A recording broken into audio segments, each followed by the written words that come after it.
You got to know when to draft them, know when to pass them, know when to trade all the way up, and know when to run. I don't know. Whatever.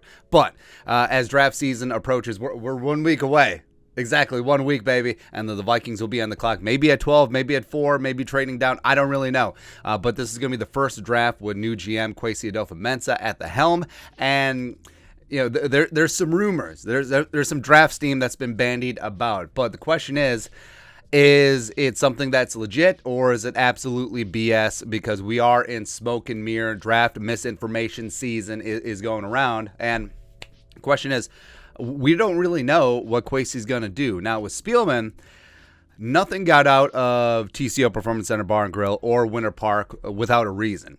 So if something was getting out about the Vikings draft plans or how they saw a prospect, it was intentional. All right, so it was a chess move with Spielman, and I think it's going to be the same thing with Kwesi. But I mean, what are the Vikings going to do at this point? Because Kwesi and the Vikings, they have this great roster, which they kept intact. They feel like 8-9 was an anomaly. New leadership with Kevin O'Connell and the new coaching staff, they can take them over the top. But what are they going to do with their draft? Because they've sort of been all over the board, and that's perfect. So it actually leads me to believe that some of this has been, Kwesi and the front office just give a little tidbit.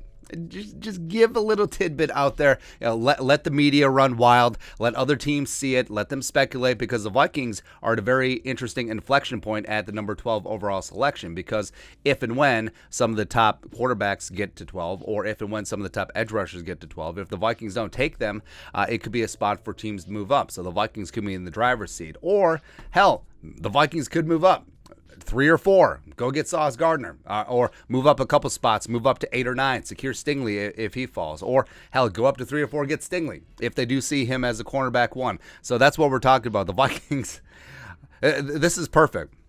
Because if this is something that's orchestrated by Kwesi, then it's completely muddying the water. The Vikings could stick and pick. They could trade down. They could trade up. And it is fantastic because there's been draft scuttlebutt that the Vikings love Trent McDuffie, the cornerback out of Washington, would be fine if they can't get Sauce or Stingley, potentially even moving down and trying to get McDuffie. I love Trent McDuffie. I love Andrew Booth Jr. I love Kyler Gordon. I love a bunch of these cornerbacks. So I'm perfectly fine. I mean, the position of need for the Vikings at the top is cornerback, and wherever they pick, whether they trade up, stay at 12, trade down, or hell, even in the second round, they will find themselves a quality cornerback. And then you got Derek Stingley Jr., where everyone on their mom is making those connections. Of course, LSU, Patrick Peterson, that connection there. Also, Durante Jones, Vikings defensive backs coach, back for the second time. He was LSU's DC in 2021. He would know Stingley very, very well. So that connection right there is extremely tight.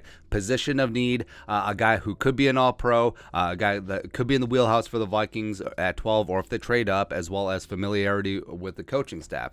Also, recently coming out is Travon Walker. Question mark. Apparently the Vikings met with him over at the Athletic. Now, is this just doing due diligence, or are the Vikings thinking about moving up? As Paul Allen, the voice of the Vikings, K-Fan 9 to noon, alluded to this week, is like, hey, I wouldn't be shocked if the Vikings moved up to 4. And that's where potentially Travon Walker could go. That's potentially where Derek Stingley could go. So are they just doing due diligence on a guy who's never going to make it to 12, or are they planning something?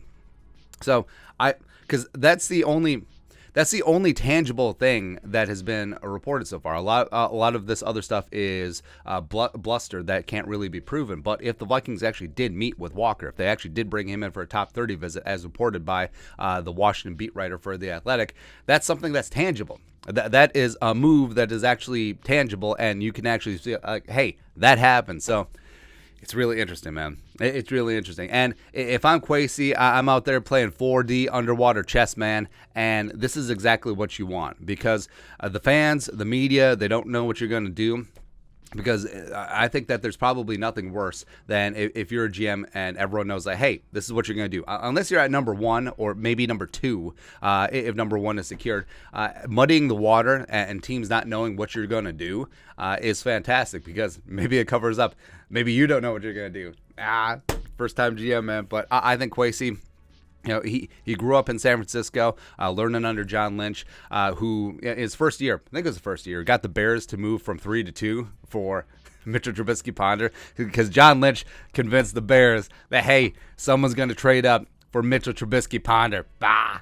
Also, it was completely radio silent until they traded up and made the move for Trey Lance last season up to 3. So I think that he's learned to be covert. And also from Andrew Berry, his guy in Cleveland, I mean, they were basically out of the Deshaun Watson running until they pulled off the trade and then gave him $250 million fully guaranteed. So I think Kwesi does play things close to the chest. I don't think anything would leak out of TCO Performance Center Bar and Grill unless there was a reason. I think that ironically, if the Washington Athletic beat writer hadn't been doing up a piece about Washington's interest in Walker, I don't think that the Vikings meeting with Walker would have been uncovered. So that would have been completely under the radar too. So maybe that's the move. Maybe the Vikings are actually interested in 4. And now I don't think that anyone is going to a beat writer or an insider or Paul Allen just be like, hey, this is what we're going to do. Do with it what you will. I don't think they would do that. I think that they feed information for specific reasons where, hey, it seems like we're taking care of an insider so we can get some information back. That's how the horse trading goes. Where, not so much with PA, but with insiders and reporters. Like, hey, you tell us what's going on over there. Here's what's going on over here. Now, what's going on over there may be BS fed to the insider to tell you what the BS is going on over here is. So everything is just...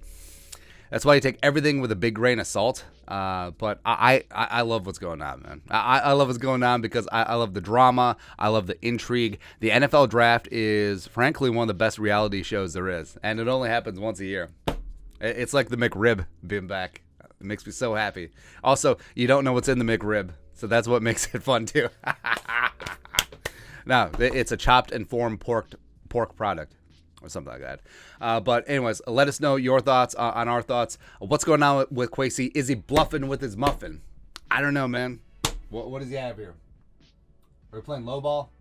It's not bad having low ball. You got a Badoogie in there? Yeah, he's got a Doogie. I love it, man. Anyways, let us know your thoughts on our thoughts. What's going on in the draft? Subscribe for Daily Vikings Takes. You know what to do. Venmo. Yeah. Skull. Production value.